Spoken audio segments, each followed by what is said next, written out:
The Institute for Divorce Financial Analysts, IDFA, is a proud sponsor of Purse Strings. IDFA is the premier organization dedicated to the certification, education, and promotion of the use of financial professionals in the divorce arena.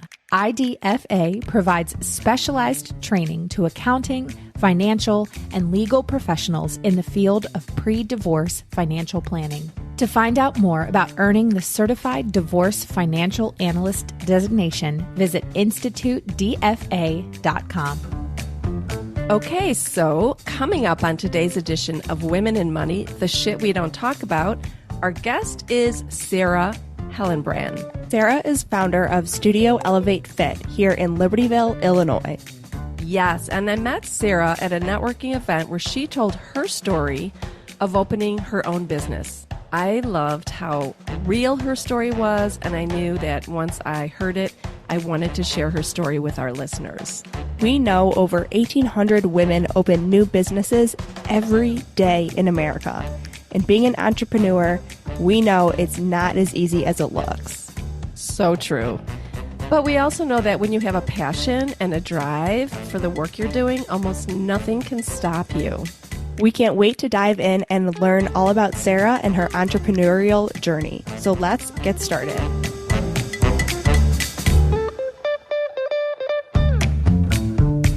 Gloria Steinem once said, "We will never solve the feminization of power until we solve the masculinity of wealth." Barbara Provost and Maggie Nielsen are the team at Purse Strings that will help you navigate the ins and outs of financial independence so that you can be financially fearless. This is Women in Money, the shit we don't talk about.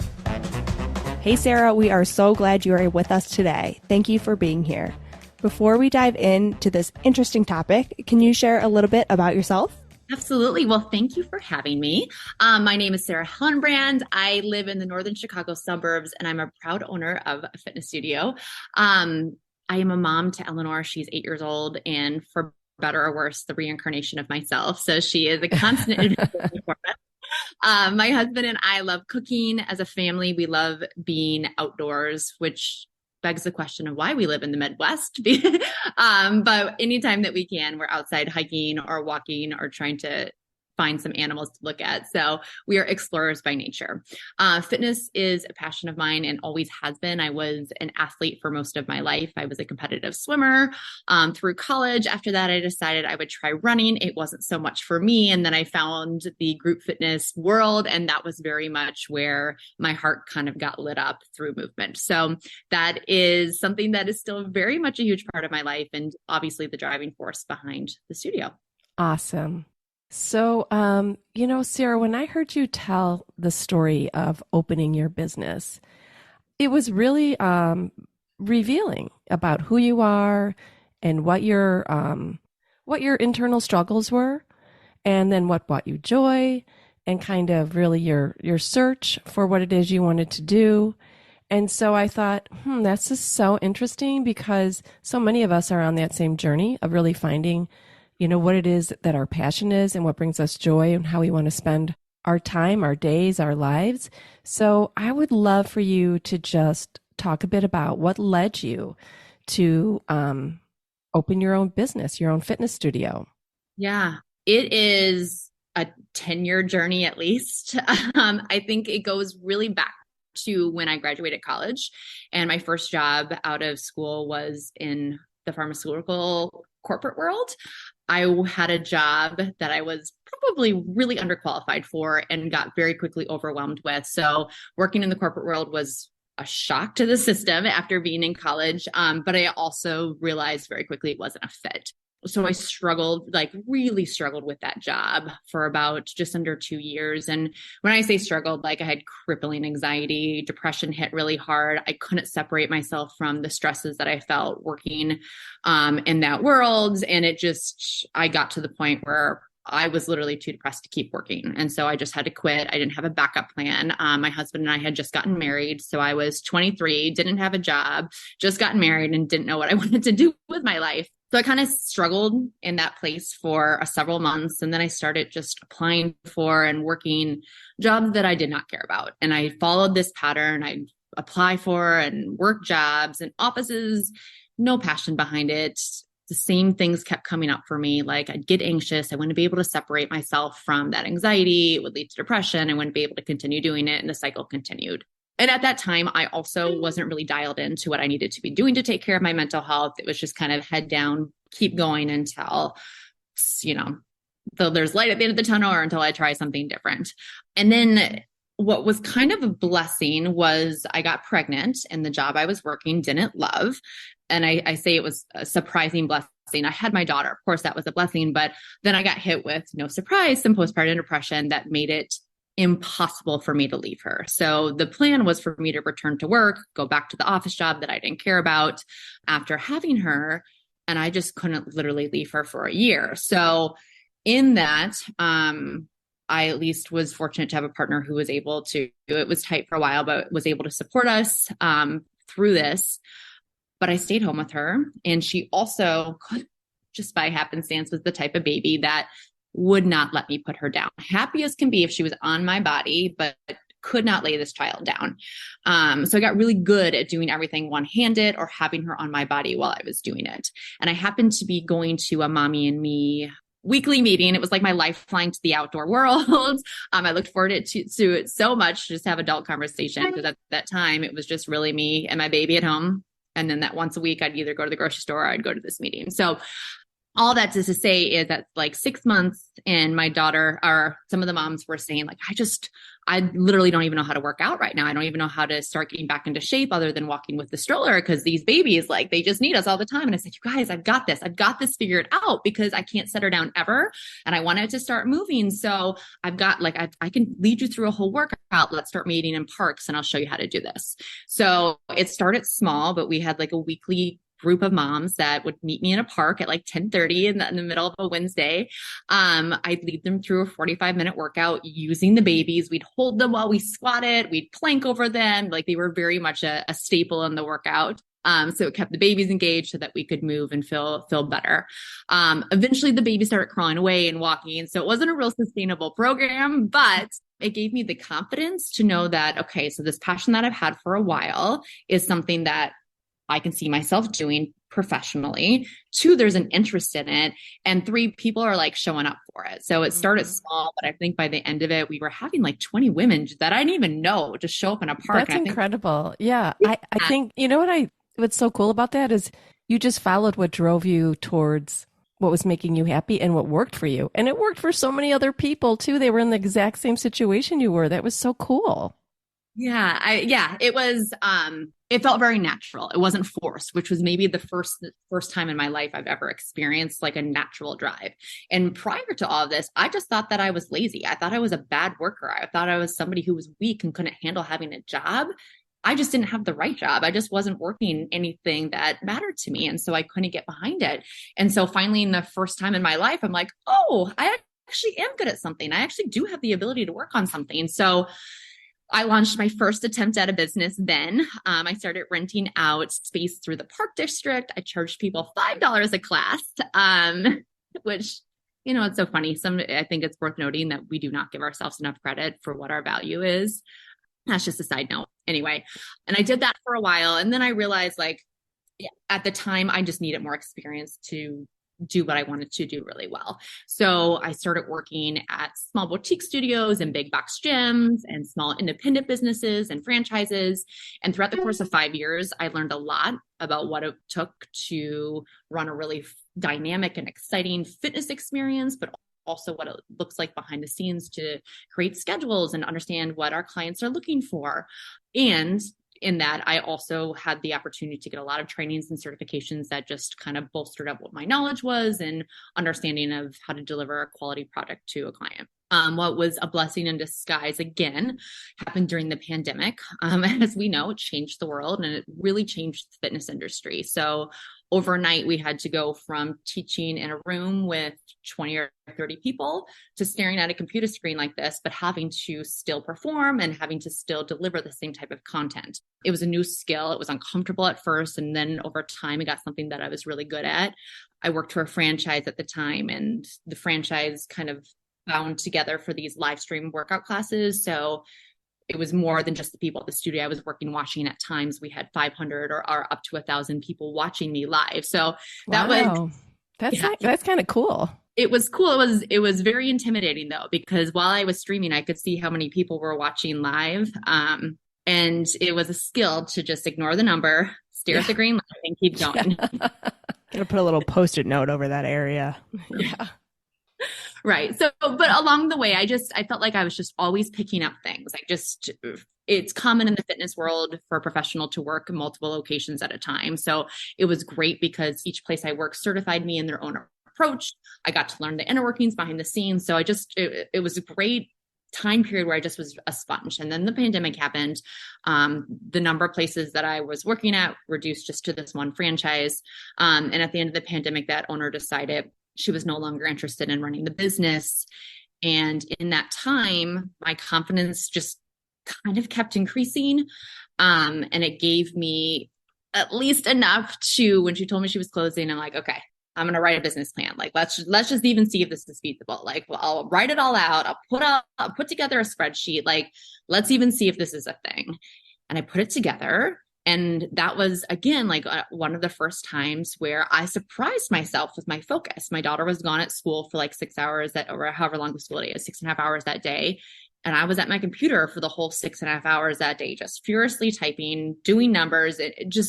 It was something that I had never done because I had never had the drive to do it. And so it really surprised me that I had the capability to even get that figured out. So what resources did you use to approach that task? Did you just make it up, or did you look online, or how did you know what to do? Was it just from working in these different industries?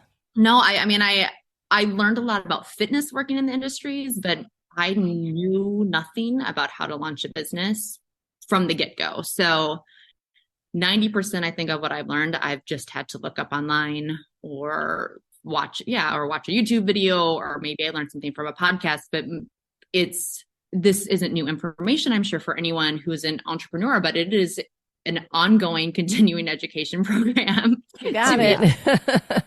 You're never done learning. You always feel like you're new to something, or you're trying to figure out something. The master of none, but trade of all, right? It's very much that situation for me. So yeah, I figured out how to write a business plan. I figured out what I even needed to include in it or consider in it. I did my own research, and it gave me enough confidence to like, okay, this is a thing. Like, this is something that I think I can actually do. Coinciding with all of this, I continue to ride my own mental health journey. It got better for a couple of years after I pulled out of my postpartum depression, but then I became self-aware that I had an eating disorder, which is fascinating because I had it probably my whole life since I was 16. But the self-awareness didn't really come until probably 2019, 2018. Can I ask you what prompted that awareness? Funnily enough, I was sitting in like a personal development conference waiting for Rachel Hollis to get on stage. At the time, I just read Girl Wash Your Face and Girl Stop Apologizing. And those were good, like, kick in the pants books for me to like continue doing new and hard things. Right. So I was sitting in the conference waiting for her to speak. They had somebody else on stage whose name I can't even remember, but he asked a rhetorical question. And I'm not really sure what his point that he was getting to, but the question he asked was, what is something you know about yourself that you haven't admitted out loud to anyone? And that was the first thought that popped into my head. Wow. And once it popped into my head, I was like, oh yeah, you're not just living a healthy lifestyle. Like, there is something wrong with how you eat and control your food, how you think about food, how you think about movement. Like, this is not healthy. So once I became self-aware, it took me a really long time to start getting help for it. Probably a year and a half until I started making steps to make any changes, but it complicated what I did. But in some ways it made me really good at what I did, because the things that I still can't quite say to myself, I'm really good at saying to other people. It's always easier to say to somebody else. So much easier. But I would feel, all these deep, heavy emotions. And then I would go teach a class. And during that class, I could so deliver the message of self-love and acceptance and healing through movement. And I so was able to make it not about the body for everyone else, but still have to work on that myself. So it was an interesting and it continues to be an interesting dynamic in what I do professionally. You know, the first therapist I saw, but she's like, so maybe you just need to change jobs. And I'm like, oh no, I don't think you understand. Like, this is my calling. This is what I do. It's not an option to just change jobs. Like, yes, that would be very easy if I removed myself from the fitness industry. But then I also thought, like, what if we just changed the fitness industry? What if movement was really just about moving and about your mind? Because that's ultimately like the biggest thing that I feel when I work out. I don't work out and think, oh yes, it shrunk my body in that one workout. No, what you notice is you work out and you feel a little less pissed off about that email, or you feel a little less, overwhelmed with your to-do list. Like we know this, the science is there. Like, I don't need to tell anybody this, but what if we just took the focus off the body and we put it on the things that actually matter? So that was really the driving force behind me wanting to create my own space. For a while, I did consider a franchise, but knew that it wouldn't give me any creative freedom or the ability to like, this be my mission, this be like my driving force. So we are proud in our studio to be body friendly. We believe in a principle called HAES, which stands for health at every size. And the idea behind that is body size is not an indicator of health. And I think we have heard that messaging, and we have a culture that loves telling women they should be smaller and younger and fitter and tinier. And here's this one way of eating, and it's not a diet, it's a lifestyle. But if you do it, then you'll look like this. And whether the messaging is overt or not, it's always there. And then it gets tied up with movement. I can't pick up my phone without something shouting at me that I'm doing something wrong. And if I just did this one thing, which usually requires pain for a thing, then I would have a more desirable body. So I wanted to give women a space where that just didn't exist. I'm not going to talk, and none of my instructors, I have 9 women that work for me, they're not going to tell you anything about your body. We don't use language like get your summer body ready, which I hate is still a thing, but it's still a thing out there. We don't talk about like toning muscles, shrinking muscles. It's really about the mind and the heart, and checking in with where you are, and then observing how the movement can help even just your mood change from the beginning to the end of class. And if we can do that in baby steps, one class at a time, maybe over time, it can help heal someone's relationship with movement or change the way they use movement to just improve their overall life. Wow. That messaging you have is so important, because it's a never-ending carrot people are chasing. That's just never going to happen. I'm sorry. If it happens for you, it's not sustainable.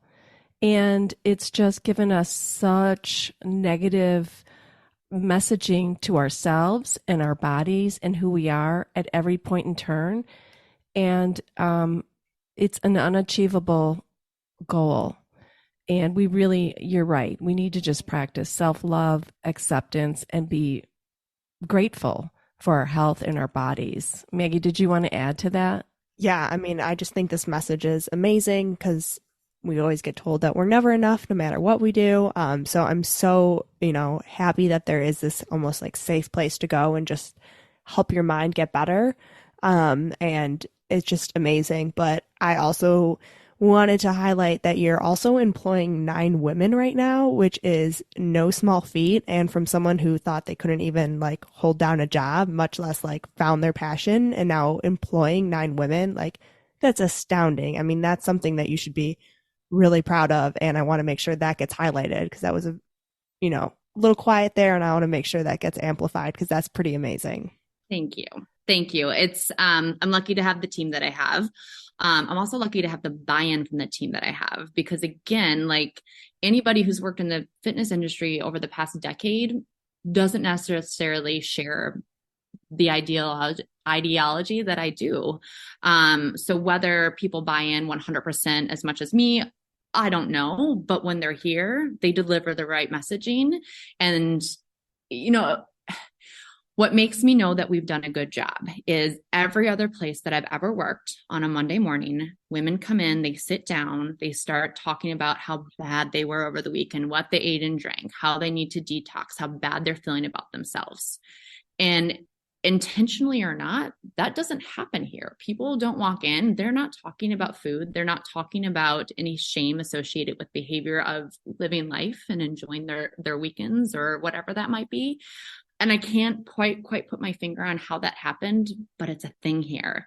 And I've never been in any other fitness facility where that hasn't been a topic, a part of the culture to talk about that balance between food and shame and movement. So that is a really powerful thing. Thank you for pointing that out. Yeah, I mean, it's the culture that you've set up for yourself as the leader, as the owner, as the founder, and what it is, the messages that you're sending throughout your company and through the people that you employ. But yeah, we kind of made a leap from writing a business plan to all of a sudden hiring 9 women. So I know you had some bumps along the way and some things you really needed to learn, as we all do as entrepreneurs. So can you share a little bit about some of those places where you thought, I don't know if I can do this, and how you persevered? Yeah. The year or the 6 months before so it took me 6 months from the time that I was like, yes, I'm in. It was about mid to late June I had an opening date of January 15. So we'll call it just over 6 months from let's get the ball rolling to doors are opening. Everything felt really easy, not easy. Everything felt very manageable when I wrote it down on the business plan. The execution of that was very different. So the first big obstacle I had was with my village. My village loves retail and restaurant, not so much fitness facilities in the desirable locations. So I'm in a pretty high traffic strip mall type location, but we have some decent businesses here. There's restaurants in here, there's doctor's offices, there's salons, etc. There's a lot of foot traffic and a lot of driving traffic that comes through here. It was not zoned for a fitness facility. So I had to go through what they called a special permit application process, which started with a phone call with somebody who worked for the village. It was an hour long, and he walked me through the 1,000 steps that I was going to have to go through to complete this application process, and the $10,000 bond I had to put down to even start. $10,000, which for a business like a grocery store coming in is maybe small change, but for me, that was like, oh my God. So I got off that phone call thinking, nope, I can't do this. This is going to take me months. It's 1,000 forms. It's jumping through all of these hoops, showing up at several different committee meetings and the village board, and it's $10,000. So I had a couple of days where I'm like, well, this dream's dead. It's never going to happen. But then I just wasn't ready to be done. And so I think once I got over the hump of putting down that $10,000, I knew I had to be all in, right? Like if you're going to put that down, it's like, okay, time to giddy up. We're going to do this. But that process was really challenging. I had to do things like hire an aerial photographer to prove that the parking lot could accommodate 20 or 30 women showing up all at the same time at 6 a.m., at 9:30 a.m., at 5 p.m., and on the weekends. So I had somebody flying a drone over the parking lot, several times throughout the course of the week. I had to mail out certified letters with read receipts to anybody who lived 150 yards from this property. And we happen to have a bunch of condos right over here. So I spent the most money I have ever spent at the post office sending out these letters just to notify them that there was going to be a hearing on this property. Most of them got returned to me. They cost like $8 or $9 each. It was a really painful thing. Oh my gosh. So did you have any idea? I had no idea you had to do that. Yeah. So then I had to appear in front of several village committees and then finally the village board. And with each step, it became a little less overwhelming. And it felt like it was something, looking back now, just saying these things like, okay, they're annoying things, but I know now that I can handle them. Before that, I was like, oh, no way. Like, I can't do this. So every step made it a little more manageable, a lot more easy to digest. And then simultaneously, I was working on negotiating the lease for my property. I knew I didn't have to rush it because I had to wait for the permit process and that it took 3 months from start to finish for this application process to go through. But so I was negotiating the lease with the help of a lawyer, but ultimately, it was a 60-page legal document. I read it the first time, understood nothing, completely overwhelmed. But day after day, I would go back in, I'd tackle one page at a time. Anyway, so conquering the lease was another big confidence boost because it was basically like I learned a foreign language I didn't think I was going to be able to understand or process. And then I felt like I really grabbed the bull by the horns by the end and felt not only like I understood it, but I was in control of the deal that I got from the leasing company. So between the special permit application process and tackling the lease, those were the hardest things. Those were things I had never done before. They felt big and overwhelming at the beginning. And then little by little, I was able to break them down to something that was a lot more achievable. The creative stuff was much easier for me. It was easy for me to create format guides and train my staff and teach them, my vision and how I wanted the movement to feel and look like. Everything about the business side of it has been a learn as you go. Oh my gosh, is this going to work? No. Okay, let's pivot. Keep going type of experience. I can't believe that you had to go through all those different steps. I mean, just creating a business plan and, you lay out what you think is going to have to happen. You have to get a lease, you'll have to file as a business, but some of these things, getting cameras of the parking lot at all times a day. I mean, I could not imagine. I'd just be like, what is going on here? It was a bit of a process. And in the same light, our village is really good at protecting and supporting their small businesses. So it was hard to get a foot in the door. But once I got a foot, that was one of the reasons why I chose this as the location. We fearlessly in Libertyville like to support and prioritize our small businesses, which is really evident. We have a really vibrant Main Street downtown area. And the businesses in this complex, there's always traffic, which is not true for a lot of strip mall type designs. So so hard. I would offer myself up as a coach or a cheerleader for anyone else who has to go through it because it was so overwhelming, but so grateful to have gotten through it and to be able to open my doors here because the community is really what makes the business successful, right? And so the fact that they're here, the village is behind promoting us as well is really helpful. Awesome. So what about you open your doors, you design your studio. How did that go, the design part and getting the studio ready? Loved it. It was so fun because it's what everyone wants to do, right? I had a Pinterest board, you saved all your ideas and I actually got to do it.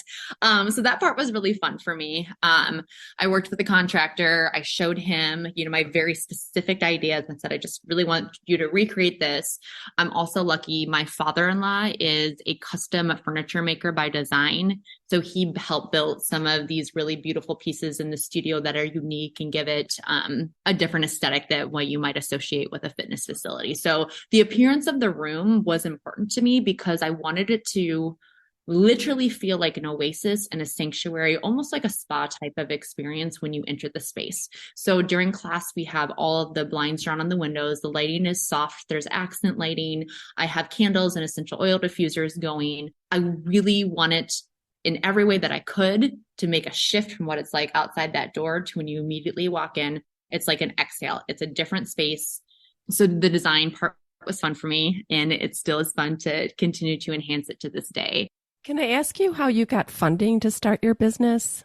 Yeah, so we didn't need much. The bond that I had to put down for the special permit application process was refunded to me almost completely at the end. So we just had to be out that money for a certain amount of time. We also we had a home equity line of credit that we had paid off from a previous renovation that was still open. And we were able to draw on that from what we needed for just the renovation cost here, which most of it was covered in the negotiations that I did with my landlord. So we had to pay very little to the cost of the build out and the design in here. And then just getting the equipment that I needed here. We're lucky being a service driven industry that the bulk of my expenses is my payroll, right? So I don't need to be getting people or paying for, new inventory or anything like that. So once I got the equipment and once I built the space, the rest was really just time. Wow, that sounds great. And so I have a question for you. How do you manage your finances, your accounting, your payroll, all of that, which is when we start new businesses, that's not our area of expertise. Your area of expertise is fitness. So do you reach out to other professionals to help you with that? Do you have a team, a financial team? How do you manage that? Yeah, it's all outsourced. And I'm, honestly a little embarrassed to say that given the podcast that I'm on right now. It's never been an area of strength for me. And at the beginning of the business, it wasn't something that I also wanted to tackle in addition to getting this off the ground. It's fascinating that you asked that because that is now a new current focus of mine is getting my hands on it personally instead of having somebody else do the work for me. I understand it. It gets explained to me. The execution of it would be nice if someday I could just do that myself. Hey, you know what? You shouldn't be doing that yourself. That you give that to the experts who know how to do it. Why take on that role? And, I often say entrepreneurs open a business because they have a passion. It's something that they love to do. And it typically doesn't revolve around payroll and managing their books and things like that, unless you are a financial provider or bookkeeper or something like that. For the most part, they're doctors, they're dentists, they're Studio Elevate owners, things like that. So it's not really, what's most important is knowing where your strengths are and where your weaknesses are, and having the right, what we say is financial team at your fingertips who you can trust and work together with and learn from and partner with so that they can help your business succeed. Yeah. And yes to all of that. There's a part of the control piece of me that, it's just a personality flaw that would like to control it all and do it all. I don't think that's realistic either, but just increase. I know where all the money is. I can tell you where it's going. Doing it myself, I still think someday it'll be all me, but all the power to you. I mean, if you want to do it, if you want to learn, all the power to you right there. Yeah, thank you. And so what advice or tips would you give to other women who are considering opening up their own business? Great question. I think the two things that I have learned, or the skills that I've built learning along the way, are twofold. One is, what I have learned is I'm never going to know exactly what I'm doing. I will have a vision. I'll want to execute it. But again, I haven't done the thing. So I have to learn how to do the thing. So being okay, not being the expert right away, and just knowing that with diligence and perseverance, you can become maybe not the expert, but really knowledgeable enough to do what you need to do. The second skill is resiliency, because it is, and I think I knew it would be like this, but I didn't understand how it would feel. You can't take your foot off the gas pedal. You take the foot off the gas pedal, the business stops, or it stops growing, or it moves backwards. And I knew that would be the case, but living that day to day, it means I don't really have days off, and that's okay. I don't always work full days either. But it's like, so we have one child, and a lot of people have asked us, like, well, they've stopped over the years, thankfully, but for a long time, they were asking us when the second child was coming. And I never had a good answer, but now, like, the studio is my second child. I worry about it constantly. I'm thinking about it constantly. I worry about its wellness and its health and what it needs and how to nurture it. It is my second child. So perhaps I was surprised with the intensity of what that's like. I also have a business that, so much of me is the execution of the studio. So it is a personal thing, for better or for worse. I think it allows us to give a really great experience here, but it also means that I carry it very closely to me almost always. So I think for somebody who is looking to start a business, knowing that whatever end of the spectrum you're on is that it's always going to be with you. And that's okay, because if it's something you love, that maybe that's a good sign. It's going to be okay if it's something you love, and that you might never feel like you know what you're doing. And that's okay too, because if you've gotten to the point where you've opened doors, you're going to figure it out. So those are my two big personal growth things from opening the business. I always love talking to other entrepreneurs, because it's like, yeah, I have no idea what I'm going to do, but we're going to keep going forward, and everyone's just a little lost, but it's all okay. We'll all get there someday. Yeah. Yeah. I had somebody ask me recently, like, well, what's the biggest mistake you've made when opening the studio? And I froze, not because I hadn't made mistakes, but because there's never been like a moment where you can pause on the mistake. Like, the mistakes happen and you just have to keep figuring it out. So I think that was an interesting reflection, because I froze. I think the person thought, like, oh, she's trying to think of a mistake she's made. I'm like, oh, no, there's been thousands of those probably, but I've never had like the luxury of sitting and just like reflecting on the mistake, because you have to get it figured out. You have to keep moving it forward. So yeah. Well, and I think that's a sign of a good entrepreneur, right? Stop, assess, pivot, move on. Stop, assess, pivot, move on. I mean, you can't just stop. You just have to think, be a good decision maker and determine what are my best next steps, and let's try this, right? Who knows? It's like life. Who knows? You get up every day and you do the best that you can do. But, I think with entrepreneurship, it's around really a drive and a passion. We don't necessarily do it for the money. We hope we can pay our bills and pay ourselves and all of that. But it's really about a driving force. Like you said, you thought you weren't maybe a good worker, but the real, you are a hard worker, girl. Everything that you've done. It surprises me. I work every day now. I'm up at 5:30 in the morning on my computer, and I don't work full days because there's a break in my day where I get my daughter. But then my computer's out again at night. It surprises me that I'm able to do that still. Like it's still, and I think that also goes into the stories we tell ourselves and the people who we think we are until we break ourselves out of that shell. I think there's something to that, and probably a lot of therapy appointments behind it too. But man, it was the best thing I ever did for my personal development was opening this studio. I learned the most about myself. It was the hardest thing I've ever done for sure. But the best thing I've ever done for myself, for my mental health, and just me as a person. Yeah, I love it. I love it. This has been a great conversation today, Sarah. Is there anything else that we didn't touch on that you want to make sure is shared today with our listeners? I don't think so. You've been great question askers. All right, awesome. Well, if anyone is in the Northwest Chicagoland area and wants to go to get a little workout in, get your body moving, you can always go to Studio Elevate Fit in Libertyville, Illinois. And please like and subscribe on our podcast, as it always helps us grow. Thank you, Sarah, for coming on today and sharing your expertise. And we'll talk to everyone soon. Thank you. Thank you, Sarah.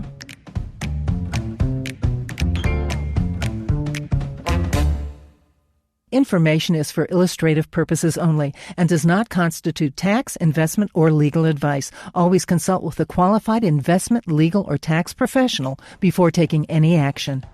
The Institute for Divorce Financial Analysts, IDFA, is a proud sponsor of Purse Strings. IDFA is the premier organization dedicated to the certification, education, and promotion of the use of financial professionals in the divorce arena. IDFA provides specialized training to accounting, financial, and legal professionals in the field of pre-divorce financial planning. To find out more about earning the Certified Divorce Financial Analyst designation, visit institutedfa.com.